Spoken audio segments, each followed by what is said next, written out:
pleasure to introduce Dr. Thayer Idrees as part of this virtual seminar from the Georgia Center for Diabetes Translation Research. So Dr. Idrees is an Assistant Professor of Endocrinology at the Emory School of Medicine and currently practices at Grady. So he has made important contributions to understanding and improving diabetes care, particularly in critical and long-term care settings. His research spans innovative insulin administration strategies, such as CGM-guided insulin therapy. Additionally, Dr. Idrees has explored the efficacy of combination thyroid hormone treatments and the use of sustained-release triiodothyronine or T3 therapies to address gaps in treatment for hypothyroid patients. He also runs a thyroid cancer clinic at Grady. So his work extends into the development of diabetes management protocols in long-term care facilities, recognizing the unique challenges faced by the elderly diabetic population. Through his collaborations, Dr. Idrees continues to impact clinical practices and patient outcomes significantly, fostering advancements in both the safety and effectiveness of diabetes and thyroid disorder treatments. In today's GCDTR seminar, Dr. Idrees will share his insights into diabetes management in older adults and how he is thinking about innovative technologies to improve their quality of life. Over to you, Thayer. Just making sure I mute. Thank you, Jason. Ethan, can you help me? Can you hear me well? Yes, you're good. Okay, awesome, great. So thank you for the introduction, and I have a lot of slides, so I appreciate if we could delay the questions towards the end. First, I have no disclosure. And the objectives of this talk today is to examine the diabetes epidemiology, talk about the challenges of managing diabetes in older adults population, and maybe we'll touch base on some diabetes technological approaches in this population. So every day these days, we have 10,000 baby boomers turning 65, and the life expectancy has really increased from maybe 11 years to 19 years between 2000 in the last 2010 census report. So and older adults are projected to outnumber children for the first time in 2034. And in older adults, now we will reach about 26 million by 2050 versus only 11 million patients diagnosed with diabetes in 2018. And if you look at the prevalence of diabetes in older adults who are around 65 years old, the diabetes prevalence reaches maybe 25%. But if you look at older than that, maybe above 80 years old, you're talking about almost half of the population have the diagnosis of diabetes. So we are encountering a population that sooner than later we have to find out how we can manage the diabetes in these individuals. And if you notice, this is a very famous, I believe, CDC chart. And look at the Sun Belt, that's where the prevalence or the incidence of diabetes is expected to increase significantly continuously throughout the year. So the area that we live in here, we have to deal with a lot of patients with the diabetes, and of course, more and more patients who are older adults who have diabetes. And that, of course, will have a huge economical burden. ADA actually has reported that the care for diabetes has reached 327 billion between 2012 which was to 245 billion to 2017. And as you know, this is probably going to expand further. And a lot of this healthcare utilization is actually allocated more to older adults. So for example, if you look at hospital admission, older adults usually consume 63% versus 37% to younger population. Long-term care facilities, as you probably anticipated, 65% utilization of older adults versus 35% for younger ones, and even medication prescriptions are the same thing. There was a study done also to evaluate actually to calculate the healthcare utilization in long-term care facilities, and that reached $10 to $11 billion in 2013, just when you care for older adults with diabetes between 65 and 84 years old. And older adults, they have multiple comorbidities, as you can see this data that we pulled from the CDC, that they have more co-diagnosis of stroke. You see the orange or kind of the yellow and gray. These are the older adults that have frequently diagnosed with more stroke, end-stage renal disease, ER visit, ischemic heart disease, and of course, congestive heart failure. So other comorbidities also you can see in older adults with diabetes, they have higher risk of amputation, higher risk of Alzheimer's disease, dyslipidemia, falls that lead to fracture, which is extremely important in this population, and hypoglycemia and awareness. So therefore, older adults are at higher risk of disability, premature death compared to patients who are younger. And it's very important for us to know that older adults, they are not the same. As you probably see from the data I presented, they're using the age cutoff, but not all older adults are the same. You have an older adult who are driving their car, they're 90 years old, and you have someone who's 60 years old, pick and trach, and extremely frail. And speaking of frailty, there has been some work to determine the relationship between diabetes and frailty. Frailty, if you're not aware, if it's a syndrome. It's means the susceptibility of older adults to physical or psychological stress. It has inflammation. Older adults, they have increased inflammation markers just by aging itself. And of course, they'll have sarcopenia, where they have muscle weakness, which is one of the major components of frailty syndrome. Often unrecognized. When was the last time that you've seen the diagnosis of frailty on your patients who you see in the clinic? And that's unfortunate because, as you can see, there has been a significant association between frailty and diabetes. And that's something, unfortunately, not well understood and not well studied. It is very common as well. So it could be up to a quarter of older adults with diabetes that they have frailty. And you could screen for it. There are multiple screening tools. The most famous one, it's a 5 items questionnaire that you could look for frailty syndrome. And what we did here at Grady, we look at the trials that we conducted with CGM and try to associate frailty or try to look about the effect of frailty on CGM metrics. And what we found is that the higher levels, or the higher the severity of frailty, you have the higher risk of having time below range less than 70 and time below range less than 54.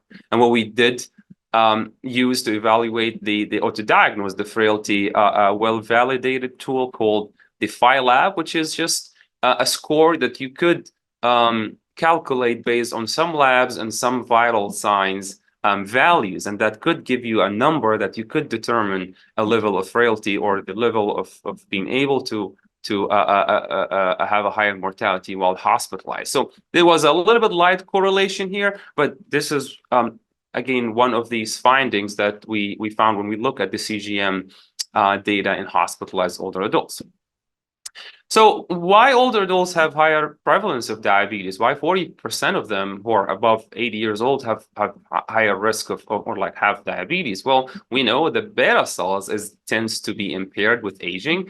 You have insulin resistance when you have a lot of adipose tissues, and you have low lean body mass.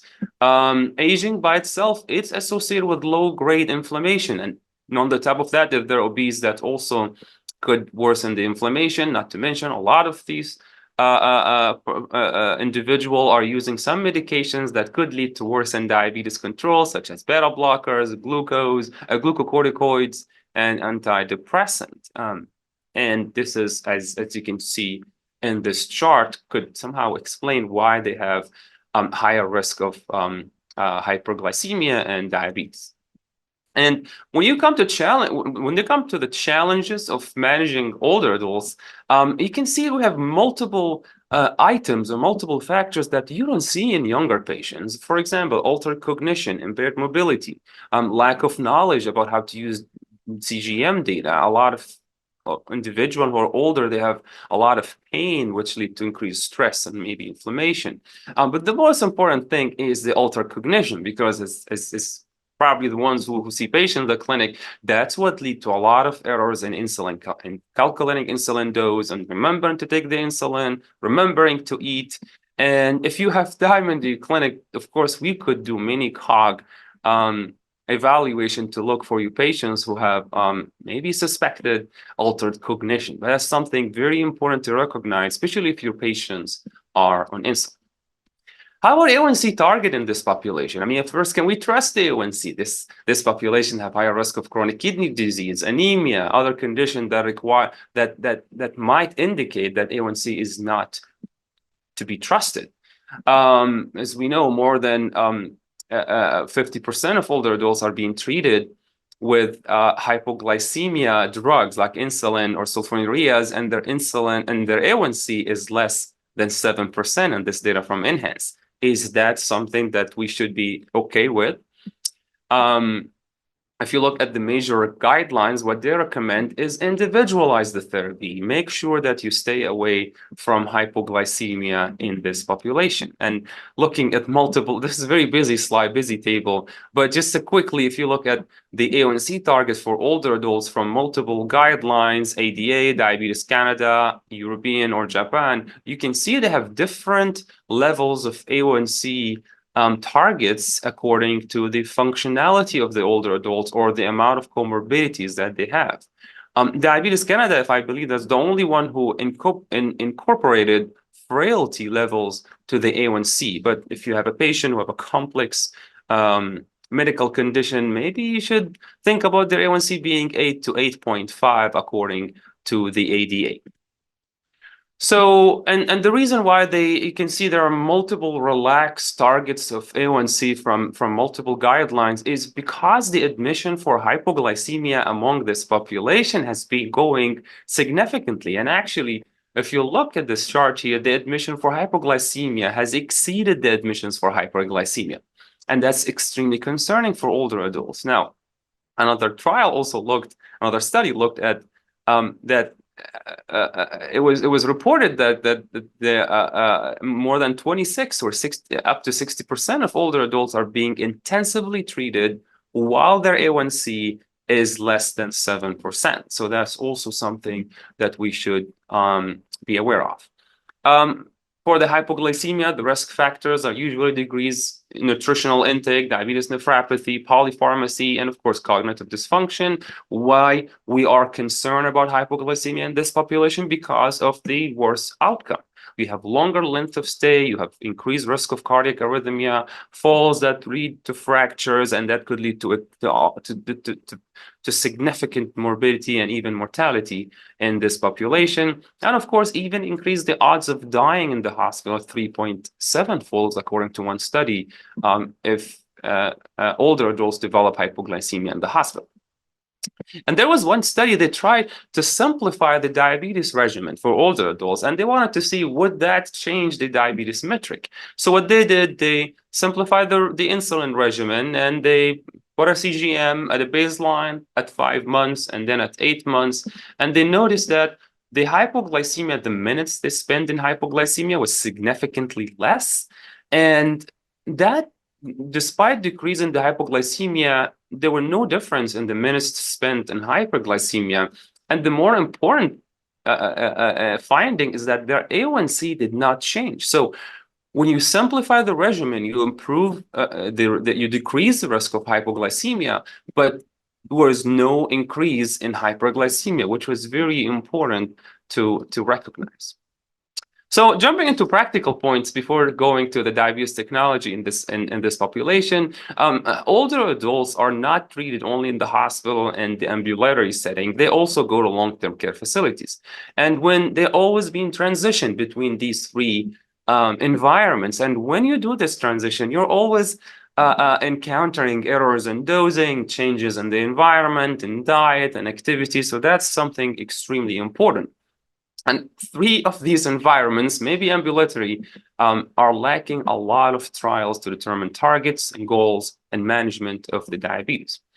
If you look at the most common diabetes medication dispensed in ambulatory settings, this study was done between 2006 and 2015. Notice that metformin was still being dispensed the most common in this population. Sulfonylureas were still up to around 40% in 2015, which is hopefully will change between 2015 and now, or hopefully should have changed. A little bit starting to see more GLP-1 agonists and more DPP-4 inhibitor in this population. but we need probably less of this sulfonylureas, maybe less of the insulin and more of the newer medication. I will share with you why we think this might be important. Management of diabetes in the hospital, we encounter more and more older adults in the hospital, and unfortunately the ones who get admitted are the ones with the worst A1C. So if you see with the advance of age and the worst of A1C, you have higher rate of hospitalization, and they end up having a higher prevalence of diabetes in older adults in the hospital, reaching up to 40%, especially those who are 80 years and older.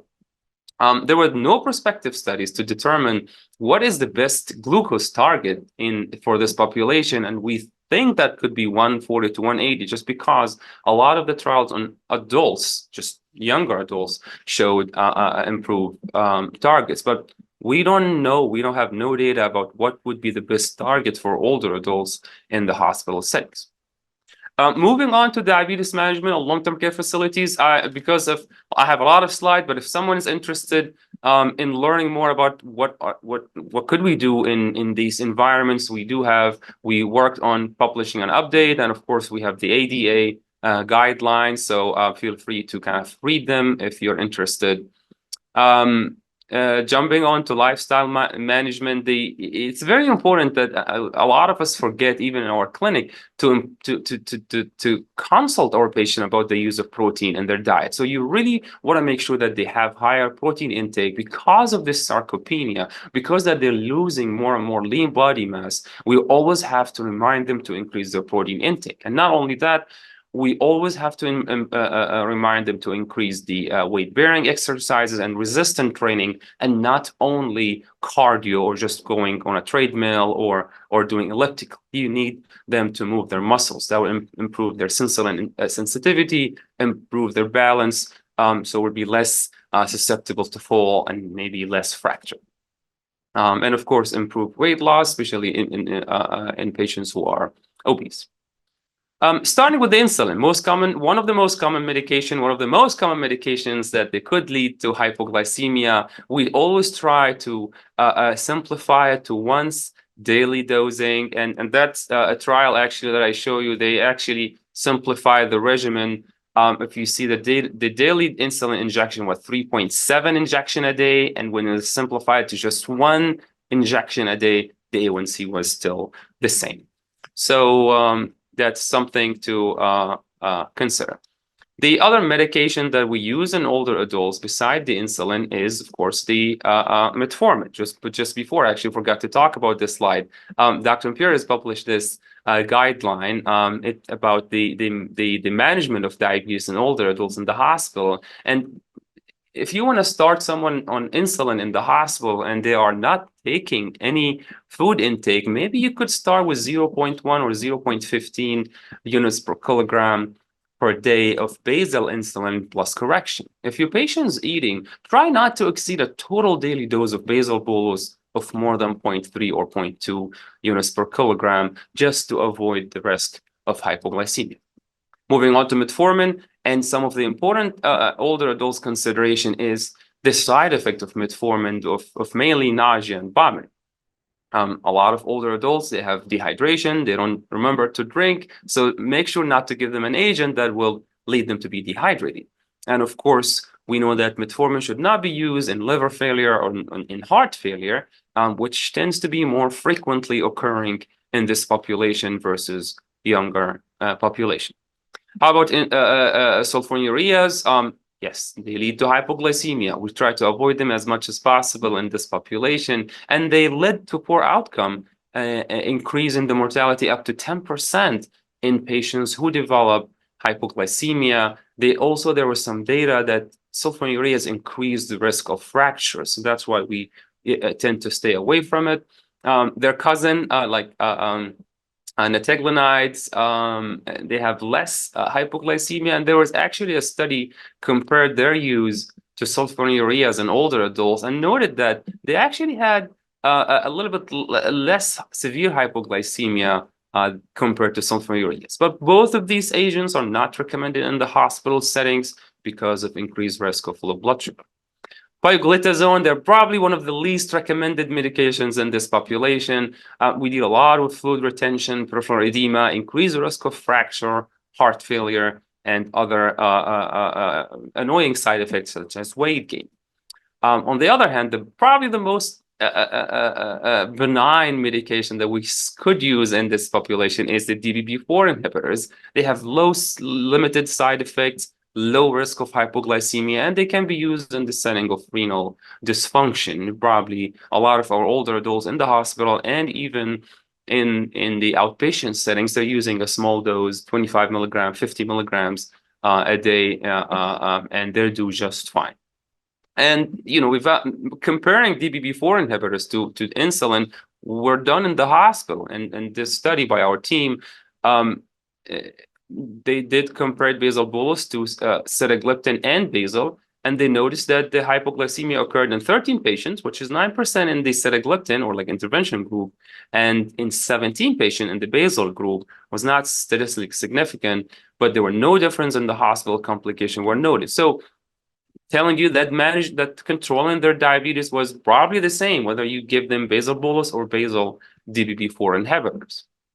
And the use of DPP-4 inhibitors was also studied in long-term care facility by our team as well. And they noticed that there were no difference in the glucose targets or glucose levels between the group who are on basal or the group who are on linagliptin, but we had significantly less hypoglycemia between the groups. As you can see, there was 3% versus 37% in long-term care facilities. So we're hoping that this medication can be used more frequently or more often in these settings compared to maybe using basal bolus or even basal itself. How about GLP-1 receptor agonists? So we know the benefit on the cardiovascular system, and now we know more and more that the renal protection, and some studies actually including some positive effects on cognition and memory. Now, we do have consideration in older adults. Remember, these are weekly injections and requires vision, motor, dexterity to use in this population. The GI side effect become extremely important in this population. Again, we don't want to lead to dehydration, and we still don't know what would be the effects on bone and lean body mass that we always try to preserve in this population when you're using the GLP-1 agonist. It is still unknown at this point. SGLT2 inhibitors, of course, we know them for the role in decreasing renal outcomes and heart failure. And another consideration in this population is a lot, maybe up to 20 or 30% of this population have, especially in a long-term care facility, they have asymptomatic bacteriuria. So if you give them these agents, are we going to deal with more UTI? Osmotic diuresis effect, that also very significant and something to watch for when you prescribe for this patient. And there was a retrospective analysis was done to look for the side effect of using SGLT2 inhibitors. And they compared more than 75 years old or less than 75 years old, and they noticed that they have more and more, just hide the image, more and more of this side effect in the older adults, mainly the osmotic diuresis. If you look here, almost 10% versus just 7% in the younger population. So there were more side effects in the older adults population, even with the urinary tract infection, UTI, with the higher dose. And this study actually recommended that if you want to consider SGLT2 inhibitors in older adults, maybe start with the lower dose and monitor for the symptoms, which I assume all of us do that anyhow in this population. There were also a systematic review was done to evaluate the benefits of these two agents, GLP-1 agonist, receptor agonists, and SGLT2 inhibitors on MACE outcome, and specifically in older adults. We know they're beneficial for all adults, but they were also beneficial for older adults as well. As you can see, GLP-1 agonists, when they look at only older adults in this trial, there were significant benefits on MACE, and the same thing was for SGLT2 inhibitors. Yes, frailty was still unknown, which is again something would be nice to have to see if the frailty would have affected the outcome in any sort. Diabetes technology in older adults. This is the second portion of my talk.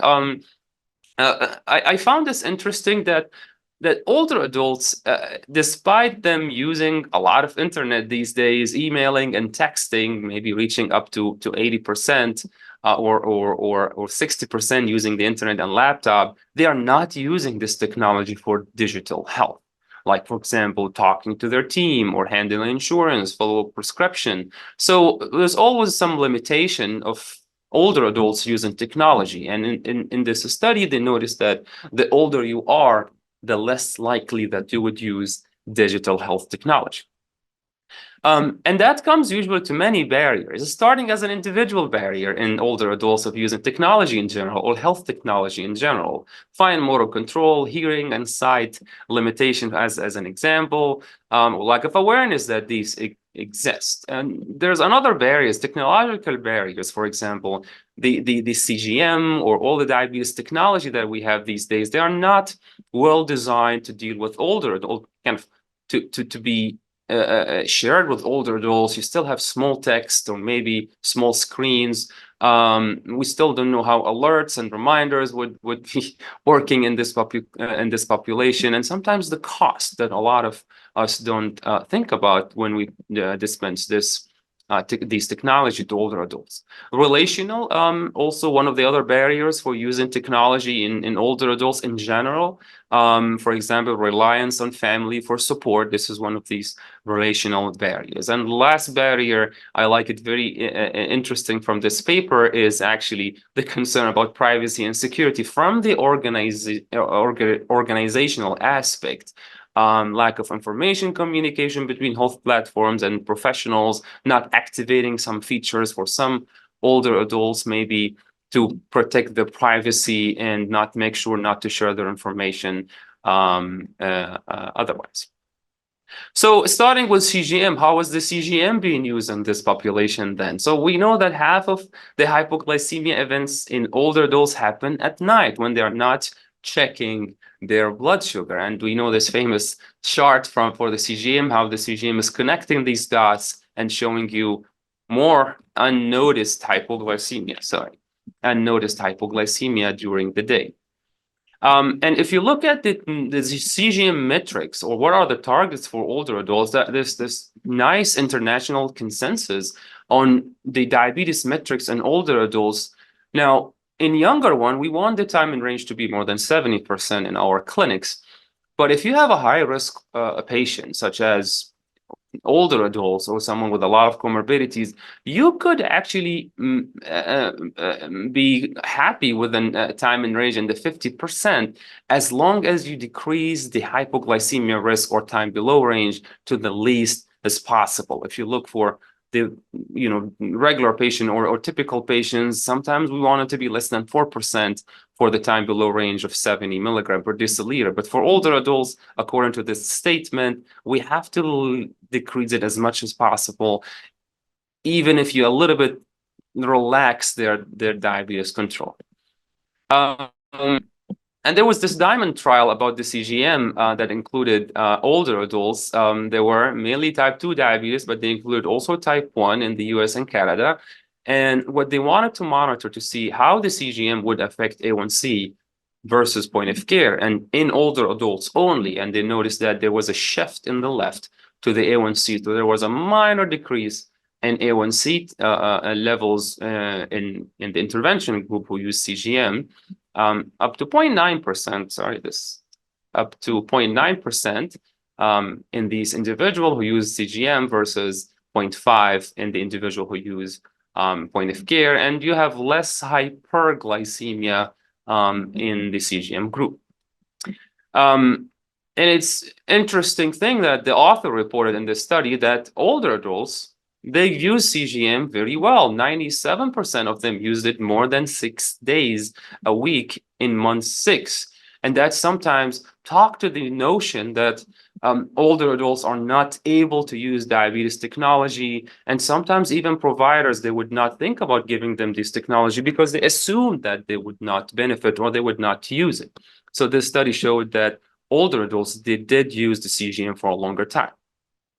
Another study called the Wisdom trial. This one included older adults more than 60 years old. They were type 1, also CGM versus point of care testing. And they noticed that the time spent within glucose levels less than 70, so time below range, was less in the intervention group or the CGM compared with the point of care group.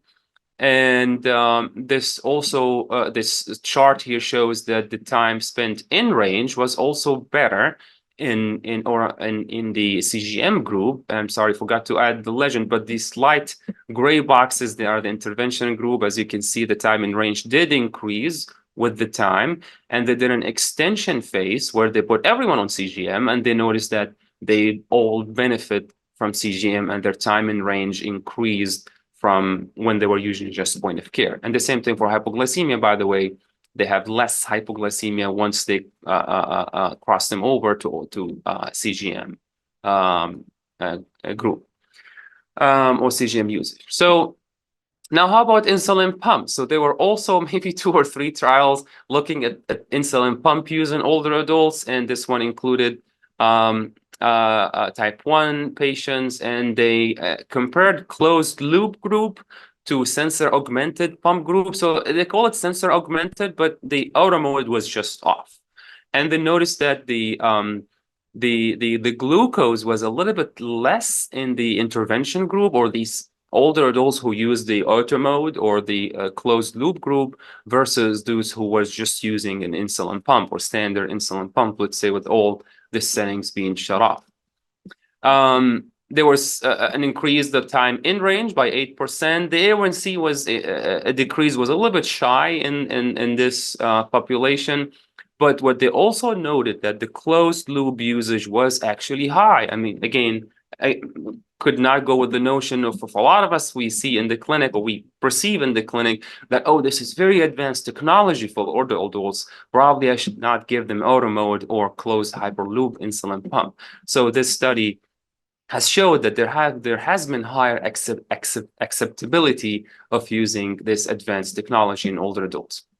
Another study called Oracle that also compared the sensor augmented versus a closed loop insulin pump, and they wanted to see the efficacy. They were also older adults, a little bit less participant, and I like the study that they included actually frail levels, and they look about a lot of other older adults' geriatric outcomes that they reported in their baseline characteristics for the population that they include. They did not include moderate or severe dementia. This was excluded, but it was good to see that. So when they look at the percentage of time in range and the closed loop stage, that they had a little bit higher, you can see the red line here. When they looked at the percent in time above range, they also had less these individual who use a closed loop and mainly at night. And if you look at the hyperglycemia, there was also significant, let me just move this, significant improvement mainly at night. So they had less hypoglycemia at night, those who use this closed loop technology in this time. Recently, there have been real-world evidence of using hybrid closed loop. This was Tandem. They look at a lot of patients who had this pre-insulin pump CGM for data for 30 days and post insulin pump CGM data for 30 days. I look at the Medicare population metrics, because the average age was 67.4 plus minus 10. And if you looked at the time in range, so pre usage of the insulin pump, they were 64% in range, but then it went up to 74%. So that increased by 10% among all these participants. And if you look at other metrics, the time in range, more than 70% was reached in 62% post versus pre. Time below range was also slightly better. and time below range in this population was kind of, I would say, the same. So this is a real world evidence, and we're hoping for more of these data to look for the evidence of using insulin pump in the hospital. So, and then our team here did another trial to look if we could adjust the insulin in the hospital using CGM, which was kind of done maybe in 1 or 2 trials before. And there were no difference between adjusting insulin using CGM or point of care in adults in general. So they were not only older adults, the average age was 56%.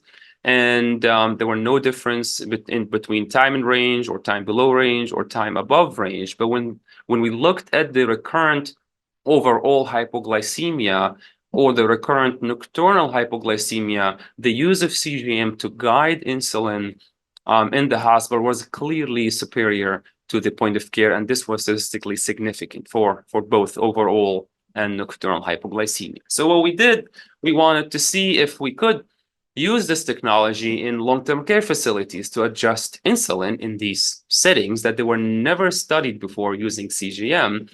And we recruited 100 patients, 50% adjusting, having adjustment based on the CGM, and 50% using standard of care.